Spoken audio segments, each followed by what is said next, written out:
Hello बच्चों, welcome to our YouTube channel. आज मैं आप लोगों को क्लास 12th हिंदी का सारे ऑब्जेक्टिव क्वेश्चन का आंसर की बताने वाला हूं। मेरे पास सेट एच है, आप लोग अपने अपने सेट के अनुसार मिला लीजिएगा। चलिए स्टूडेंट, क्वेश्चन नंबर 1 पर चलते हैं। सूरदास किस भाषा के कवि थे? सूरदास किस भाषा के कवि हैं? तो इसका क्या आंसर हो जाएगा? करेक्ट, बी, ब्रज भाषा के। चलिए क्वेश्चन नंबर 2 पर चलते हैं। दलित साहित्य संदर्भ शास्त्र नामक आलोचना पुस्तक किसे लिखी है? किसने लिखी है? तो इसका करेक्ट आंसर हो जाएगा आपका ए, ओम प्रकाश वाल्मीकि। स्टूडेंट जो है कुछ आंसर को गलत दिया है तो इसको इग्नोर करेंगे। चलिए क्वेश्चन नंबर 3 पर चलते हैं। ओ सादा नीरा शीर्षक निबंध में वर्णित मन कैसे ताल है? इसका करेक्ट आंसर क्या हो जाएगा? 3 का डी, गहरे और विशाल। चलिए क्वेश्चन नंबर 4 पर चलते हैं। किसकी विजय हुई सेना की नागरिकों की पंक्ति किस पाठ से ली गई है? तो इसका करेक्ट आंसर हो जाएगा 4 का डी, जन जन का चेहरा एक। चलिए क्वेश्चन नंबर 5 पे चलते हैं। अशोक वाजपेयी का मूल निवास कहाँ है? अशोक वाजपेयी कहाँ के थे? तो इसका करेक्ट आंसर हो जाएगा आपका 5 का ए, सागर मध्य प्रदेश के। चलिए क्वेश्चन नंबर 6 पर चलते हैं।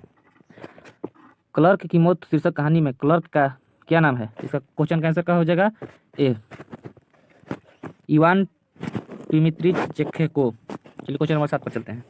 ईमानदार शब्द का विलोम क्या होगा? तो आप लोग तो जानते हैं कि ईमानदार शब्द का विलोम क्या होगा? बेईमान। चलिए क्वेश्चन नंबर 8 पर चलते हैं। आवरण शब्द का विलोम क्या होगा? तो आवरण शब्द का विलोम क्या होगा? तो 8 का आंसर हो जाएगा आपका डी, अनावरण। चलिए क्वेश्चन नंबर 9 पर चलते हैं। उच्च शब्द का विलोम क्या होगा? तो उच्च शब्द का विलोम नीच होगा। चलिए क्वेश्चन नंबर 10 पर चलते हैं। कठोर शब्द का विलोम क्या होगा? तो कठोर शब्द का विलोम क्या होगा? तो आप लोग जानते हैं कि कठोर शब्द का विलोम क्या होगा? कोमल।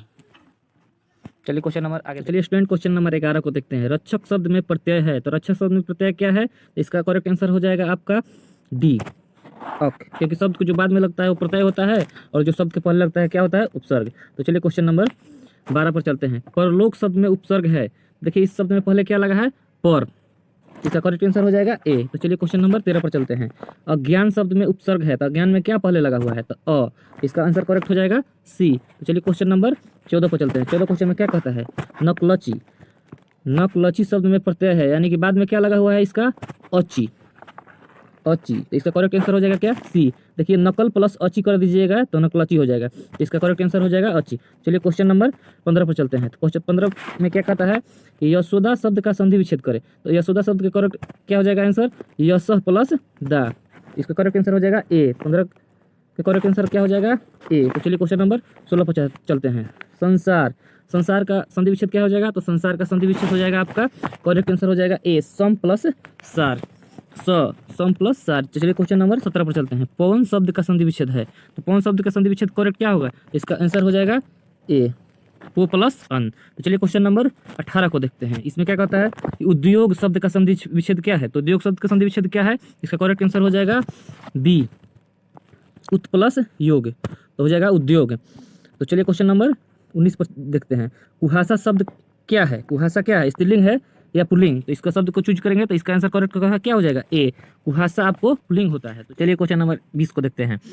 घी शब्द है, घी शब्द स्त्रीलिंग है या पुल्लिंग? तो इसको देखते हैं क्या है। तो घी शब्द क्या है? इसका करेक्ट आंसर हो जाएगा पुल्लिंग। तो चलिए क्वेश्चन नंबर 21 को देखते हैं। भक्तमाल किसकी रचना है? तो भक्तमाल किसकी रचना है? तो इसका करेक्ट आंसर हो जाएगा ए, नाभादास।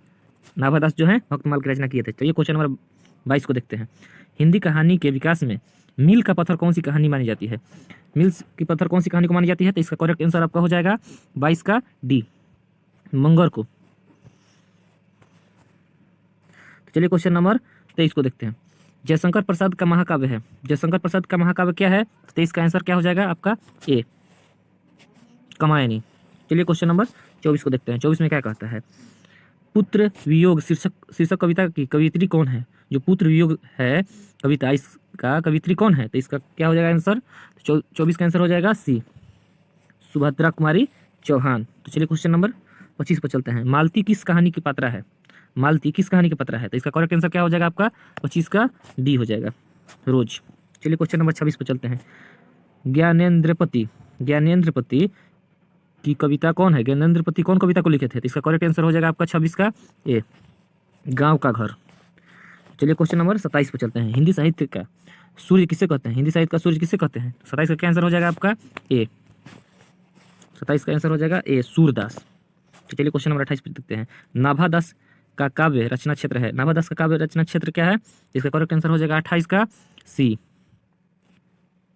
वृंदावन। वृंदावन में, चलिए क्वेश्चन नंबर 29 को देखते हैं। सुभद्रा कुमारी चौहान का जन्म कब हुआ था? सुभद्रा कुमारी चौहान का जन्म कब हुआ था? तो 29 का आंसर हो जाएगा आपका ए, 1904 ईस्वी में हुआ था। तो चलिए क्वेश्चन नंबर 30 को देखते हैं। मुक्तिबोध, मुक्तिबोध का जन्म स्थल कहाँ है? तो मुक्तिबोध का जन्म स्थल होगा आपका 30 का आंसर हो जाएगा आपका डी, श्यामपुर में। श्यामपुर में जो है मुक्तिबोध का जन्म हुआ था। चलिए क्वेश्चन नंबर आगे देखते हैं। चलिए स्टूडेंट क्वेश्चन नंबर 31 को देखते हैं। आलस्य शब्द का विशेषण क्या है? आलस्य शब्द का विशेषण क्या होगा? इसका आंसर होगा डी, आलसी। चलिए क्वेश्चन नंबर 32 को देखते हैं। अधपका शब्द में उपसर्ग क्या है? तब अधपका शब्द में पहले कौन सा लगा हुआ है? तो इसका करेक्ट आंसर हो जाएगा ए, अध। चलिए क्वेश्चन नंबर 33 को देखते हैं। परिवार शब्द में उपसर्ग क्या है? तो 33 का आंसर क्या हो जाएगा? ए, सपरिवार शब्द में उपसर्ग स होगा। तो चलिए क्वेश्चन नंबर 34 पे चलते हैं। अंकुरित शब्द में प्रत्यय क्या है? तो अंकुरित शब्द में कौन सा बाद लगा हुआ है? तो 34 का आंसर क्या हो जाएगा? सी, इत। अंकुर प्लस इत हो जाएगा। चलिए क्वेश्चन नंबर 35 को देखते हैं। महिमा शब्द में प्रत्यय है, महिमा शब्द में लास्ट में कौन सा लगा हुआ है? इसका करेक्ट आंसर हो जाएगा सी, इमा, म प्लस इमा हो जाएगा। चलिए क्वेश्चन नंबर 36 को देखते हैं। आनंदमय शब्द में कौन सा समास है? आनंदमय शब्द में कौन सा समास है? तो 36 का क्या आंसर हो जाएगा? ए, तत्पुरुष समास है। चलिए 37 नंबर क्वेश्चन देखते हैं। नवरत्न शब्द में कौन सा समास है? तो 37 का आंसर क्या हो जाएगा आपका? तो सी हो जाएगा, नौ प्लस रत्न, द्विगु। चलिए क्वेश्चन नंबर 38 को देखते हैं। चंद्रमौली शब्द में समास कौन सा है? चंद्रमौली शब्द में समास कौन सा है? तो 38 का आंसर हो जाएगा ए, बहुव्रीहि समास। चलिए क्वेश्चन नंबर 39 को देखते हैं। आकाश पाताल शब्द, आकाश पाताल एक करना मुहावरे का अर्थ क्या है? आकाश पाताल एक करना मुहावरे का अर्थ क्या होगा? इसका आंसर हो जाएगा डी, कठिन परिश्रम करना। आप लोग आम बोलचाल में इसका उपयोग भी करते हैं। चलिए क्वेश्चन नंबर 40 को देखते हैं। मुट्ठी में करना मुहावरे का अर्थ क्या है? तो आप लोग तो जानते होंगे कि इसका आंसर हो जाएगा आपका डी, किसी चीज़ को बस में कर लेना, बराबर यूज किया जाता है, को उसको मुट्ठी में कर लिया है। चलिए क्वेश्चन नंबर 41 को देखते हैं। यात्रा शब्द है, तो यात्रा शब्द क्या है? स्त्रीलिंग पुल्लिंग क्या है इसका? तो 41 का आंसर क्या हो जाएगा आपका? बी, स्त्रीलिंग है यात्रा शब्द। चलिए क्वेश्चन नंबर 42 को देखते हैं। चमक शब्द है, तो चमक क्या है? पुल्लिंग है। तो चलिए क्वेश्चन नंबर 43 को देखते हैं। 43 में क्या है कि संधि के कितने भेद होते हैं? तो आप लोग जानते होंगे कि संधि के 5 भेद होते हैं। तो इसका तो एकदम सिंपल है। चलिए क्वेश्चन नंबर 44 को देखते हैं। पुराण शब्द का विशेषण है, पुराण शब्द का विशेषण क्या होगा? इसका हो जाएगा पौराणिक। चलिए क्वेश्चन नंबर 45 को देखते हैं। भीड़ शब्द का संज्ञा है, भीड़ शब्द में संज्ञा क्या है? तो इसका 45 का आंसर हो जाएगा डी, समूहवाचक। भीड़, मेला, ये सब जानते हैं आप लोग कि समूहवाचक होता है। तो चलिए क्वेश्चन नंबर 46 को देखते हैं। ग्राम शब्द का विशेषण क्या है? ग्राम शब्द का विशेषण क्या है? तो इसका आंसर हो जाएगा सी, ग्रामीण। चलिए क्वेश्चन नंबर 27 को देखते हैं। कारक के कितने भेद होते हैं? तो 47 का आंसर क्या हो जाएगा? डी, कारक के 8 भेद होते हैं। कर्ता ने कर्म कोई सब तो याद ही किए होंगे। तो चलिए क्वेश्चन नंबर 48 को देखते हैं। यह नया माल है, यह नया माल है, इस वाक्य में नया क्या है? तो 48 का आंसर क्या हो जाएगा? सी, विशेषण। माल का विशेषता क्या है? नया। तो चलिए क्वेश्चन नंबर 49 को देखते हैं। जिसने गुरु से दीक्षा ली हो उसे क्या कहते हैं? जिसने गुरु से दीक्षा ली हो उसे क्या कहते हैं? तो 49 का आंसर हो जाएगा ए, दीक्षित। जो दीक्षा प्राप्त कर लेता है गुरु से उसी को दीक्षित कहते हैं। तो चलिए क्वेश्चन नंबर 50 को देखते हैं। शिव का उपासक कहलाता है, जो शिव का उपासना करता है उसको क्या कहते हैं? तो इसका करेक्ट आंसर हो जाएगा बी, शैव। चलिए क्वेश्चन नंबर 51 हो गया। 51 को देखते हैं। आस्तीन का सांप होना मुहावरे का अर्थ क्या होगा? आस्तीन का सांप होना, 51 का आंसर क्या हो जाएगा? डी, घर में छिपा शत्रु। आप लोग कहते हैं कि आस्तीन के सांप है मतलब घर में छिपा हुआ दोस्त भी है और दुश्मन भी है। तो चलिए क्वेश्चन नंबर 52 को देखते हैं। हाथ का मैल होना, आप लोग तो बराबर यूज करते हैं, ये मेरा हाथ का मैल है। तो 52 का आंसर क्या हो जाएगा? सी, तुच्छ होना। चलिए क्वेश्चन नंबर 53 को देखते हैं। माथा ठकनकना, माथा ठनकना, तो 53 का आंसर क्या हो जाएगा? सी, आशंका होना। चलिए क्वेश्चन नंबर 54 को देखते हैं। क्वेश्चन नंबर 54 में क्या कह रहा है? तुत्ती मुहावरे का अर्थ, तुत्ती, तो इसका करेक्ट आंसर हो जाएगा बी, थाक जमना। चलिए क्वेश्चन नंबर 55 चलते हैं। उल्टी गंगा बहाना, उल्टी गंगा बहाना यानी क्या हो जाएगा 55 का आंसर? सी, विपरीत का कार्य करना, एकदम अनहोनी काम कर देना, जो हो रहा है उसको उल्टा काम कर देना। चलिए क्वेश्चन नंबर 56 को देखते हैं। रसोई घर कौन सा समास है? रसोई घर कौन सा समास है? तो इसका करेक्ट आंसर क्या हो जाएगा? ए, तत्पुरुष समास। चलिए क्वेश्चन नंबर 57 को देखते हैं। चंद्रशेखर, चंद्रशेखर शब्द का क्या होगा समास? तो 57 का क्या आंसर हो जाएगा आपका? ए, बहुव्रीहि समास। चलिए क्वेश्चन नंबर 58 को देखते हैं। वन मानुष शब्द का समास है, वन मानुष शब्द का कौन सा समास होगा? तो 58 का आंसर हो जाएगा ए, तत्पुरुष समास। चलिए क्वेश्चन नंबर 59 पे चलते हैं। त्रिफला शब्द का समास क्या है? तो आप लोग तो जानते हैं कि जो गिना जाता है उसको क्या कहते हैं? द्विगु समास। तो हो जाएगा ए। चलिए क्वेश्चन नंबर 60 पर चलते हैं। धीरे धीरे शब्द का कौन समास है? धीरे धीरे। इसका करेक्ट आंसर हो जाएगा ए, अविभाव समास। इसका करेक्ट आंसर क्या हो जाएगा? अविभाव समास। चलिए स्टूडेंट, क्वेश्चन नंबर 61 को देखते हैं। गोद में सोने वाला क्या कहलाता है? तो गोद में सोने वाला क्या कहलाता है? बालक। इसका करेक्ट आंसर होगा बालक, क्योंकि बच्चा ही गोद में सोता है। चलिए क्वेश्चन नंबर 62 को देखते हैं। गुरु के समीप रहने वाला विद्यार्थी क्या कहलाता है? जो विद्यार्थी गुरु के समीप रहता है उसे क्या कहते हैं? तो इसका करेक्ट आंसर क्या हो जाएगा? अंतेवासी। ओके, चलिए क्वेश्चन नंबर 63 को देखते हैं। जिसका खंडन न किया जा सके, जिसका खंडन न किया जा सके उसको क्या कहते हैं? अखंडनीय। चलिए क्वेश्चन नंबर 64 को देखते हैं। जिसका जन्म पहले हुआ है उसको क्या कहते हैं? अग्रज। करेक्ट आंसर है सी। चलिए क्वेश्चन नंबर 64 पर चलते हैं। 64 हो गया, 65 पर चलते हैं। जिसका बिना काम न चल सके, जो कोई व्यक्ति है उसके बिना काम ना चले उसको क्या कहते हैं? इसका आंसर हो जाएगा अपरिहार्य, ए हो जाएगा। चलिए क्वेश्चन नंबर 66। जो खाने योग्य हो वो क्या कहलाता है? 66 का आंसर हो जाएगा सी, खाद्य। खाद्य पदार्थ को खाया जाता है। क्वेश्चन नंबर 67 को देखते हैं। अनल शब्द का पर्यायवाची क्या होगा? 67 का आंसर क्या हो जाएगा? ए, आग। चलिए क्वेश्चन नंबर 68 को देखते हैं। आयुष्मान शब्द का पर्यायवाची होगा, आयुष्मान शब्द का पर्यायवाची क्या होगा? तो 68 का आंसर हो जाएगा सी, चिरंजीवी।